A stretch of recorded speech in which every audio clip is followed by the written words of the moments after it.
Hello, Rod. Thanks for joining us on Faces of Campbell River Hockey.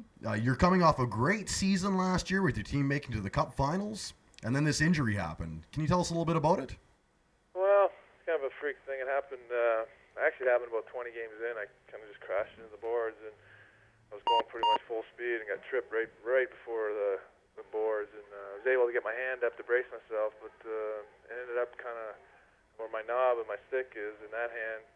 Kind of created a bone spur in the hand, and unbeknownst to me at the time, and it ended up over time kind of gnawing away at the tendons. And just one game, I went to do a face-off, and the tendon just snapped. And so now basically they repaired it, but tendons take a real long time to heal, so I'm kind of just on the shelf. Oh my goodness. Let's get away from that then and talk about your hockey roots. It says you were born in Ottawa, but you're considered a Campbell River hockey product. Can you tell people at home how long you lived in Campbell River and what age you played hockey up there? Well, I was born in Ottawa, but I moved out west right away, and actually moved up to Prince Rupert first, and then when I was about 8, came to Campbell River, and played my minor hockey there till I was probably 14 or 15. We had a couple real good teams. We're kind of lucky that, a small town, we kind of just, 1 year there, we kind of had, everyone was pretty good players. And excellent.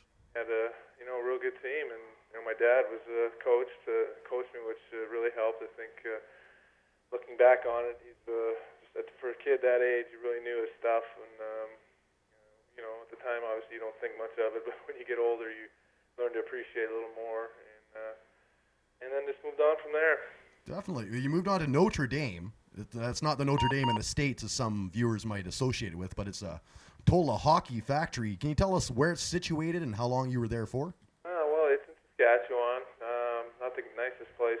Well, not not going to rip it too much, but it's in the middle of the prairies, and there's nothing around it but the school, and which in a way is one of the attractions of the place, because once you're there, it's you're the Spartan lifestyle, and you grow up real quick. And yeah.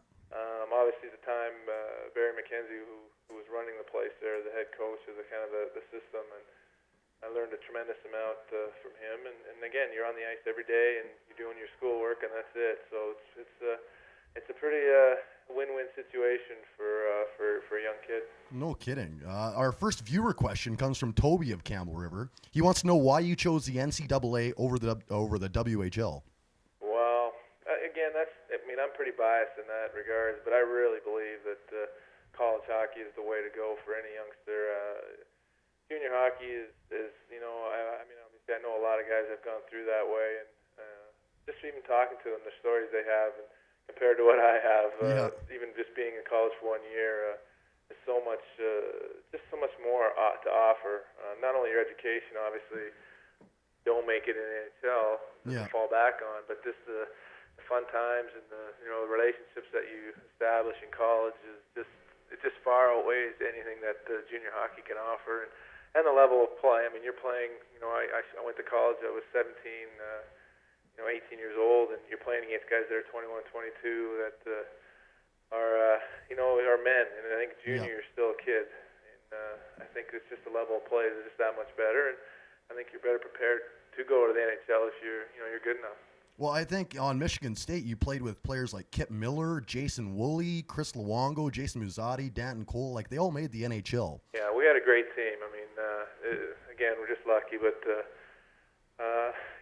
those guys you just mentioned are still my friends, too. I mean, it's funny, I only played there for 1 year. But, again, at that age, you're doing a lot of fun stuff together and creating a pretty good bond. And, again, I just, if there's anyone out there that has a choice, I mean, I had a choice, and I think that's key. First of all, I knew that I could go play junior, but I wanted to play college, and if it ever comes down to one or the other, you really have no choice but to go to school. I mean, that's to me anyway. It's a no-brainer. Oh, definitely. Who did you aspire to become when you were growing up? Who was your hockey idol? Well, I had two. I mean, I think my first idol I had was Guy Lafleur, and that Hockey Night Canada was always the Canadians when I was a kid growing up on TV, and I was in his fan club. I had pictures on my wall. Right on, yeah. I think the biggest thrill was actually one game, believe it or not, I played against him lined up, and I looked over starting lineup, and he was playing for the Nordiques at the time, near his end of his career, he Yeah. came back, and I just couldn't believe it. Here I was playing against this guy that I had on my wall, and that was kind of a thrill.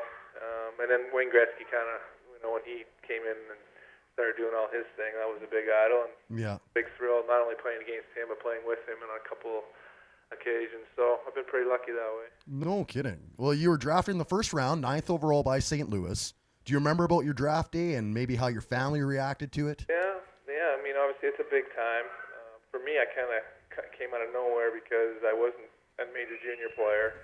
I was at Notre Dame still, and Tier 2 junior Saskatchewan Junior Hockey League doesn't have a lot of ink, and I was rated, I think, in the top 20, 21 or something by this magazine, the Hockey News, and I ended up going to the draft, and no one paid any attention to me, and ended up going 9th, which was kind of a big shock for all the people that were there, but that was a big thrill. It's one of those highlight moments where you look back on it. It's pretty neat.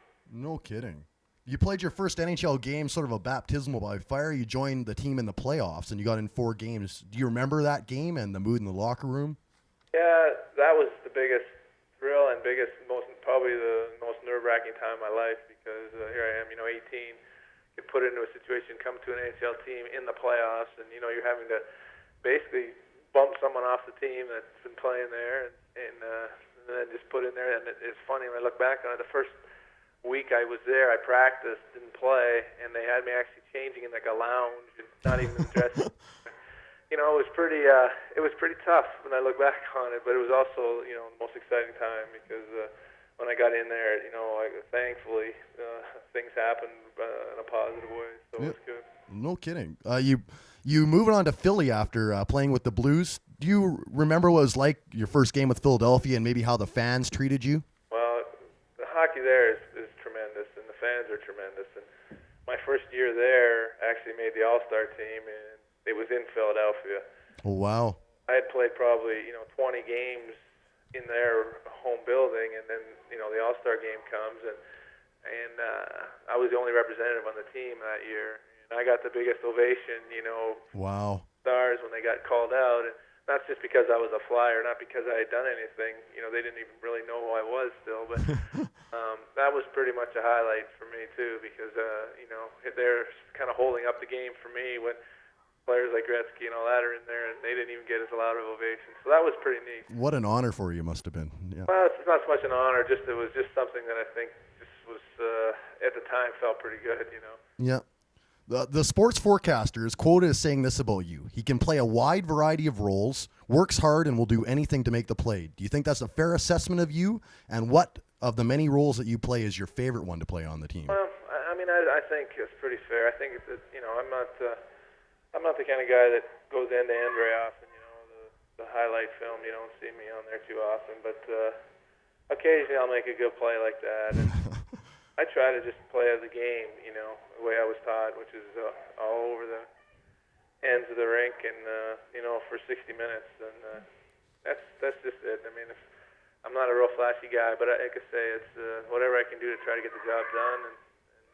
Yeah, definitely. The idea. Well, when Ron Franchise joined Carolina a few years back, what kind of impact do you think he had on the market there and on the team in general? I know you joined after he got there, but what was the sense that you got? It's hard to say. I mean, I think, to be honest with you, I don't care who you have on your team. Success is going to make your team, grow and fans enjoy it. Mm-hmm. They don't really care who's on it if you're winning or if you're losing. Yeah, well, exactly. But what he's done is he's brought an element of credibility and class, I think, to the organization, which you need to have, especially a new franchise that's starting in a new city, that doesn't know hockey. Yeah. To have a guy that they can say, well, look, he's done all this, he's been around for this long, and he's on our team, and they associate the numbers as when you put his name with the greats, then he must be great, and that again gives you more credibility. Awesome. Who do you think is the most underrated player on your team this year? Someone that maybe the fans here in Campbell River don't get a chance to see too much. We've got a few guys that are pretty underrated. I mean, our whole team in general. Yeah. Well, I think, although this year we just haven't played up to any kind of capabilities that we have, but I think that's a good question. I think Well, this year Jeff O'Neill got some recognition Mm-hmm. in the All-Star game, and he's been a real good player ever since I've seen him. Oh, he was phenomenal in junior playing with Bertuzzi. I mean, he He just, was good, but in the NHL he didn't get a lot of ink. yeah.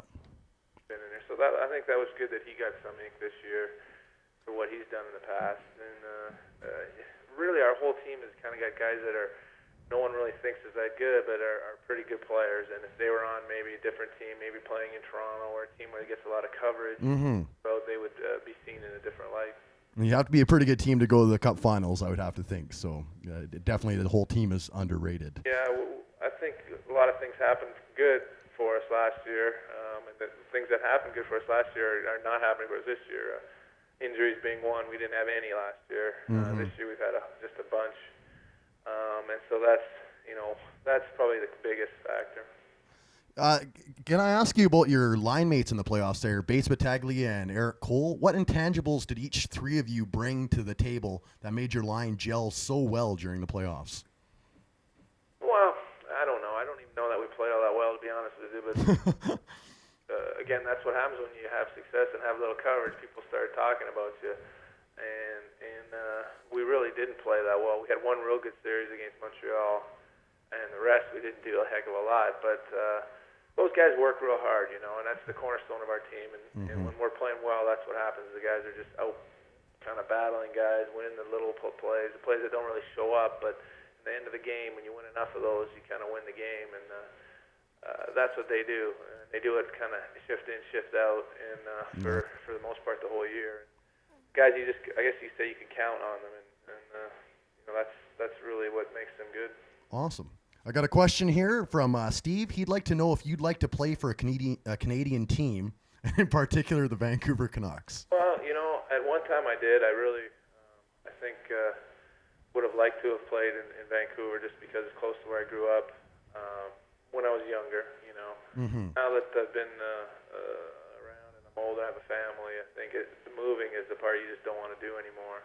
Yeah. It's just too much. It takes a lot out of you mentally, just a lot to worry about, and the family, they're happy where they are, and you don't want to move around too much. Well, definitely. How has family changed your perspective on the game? Has it changed at all?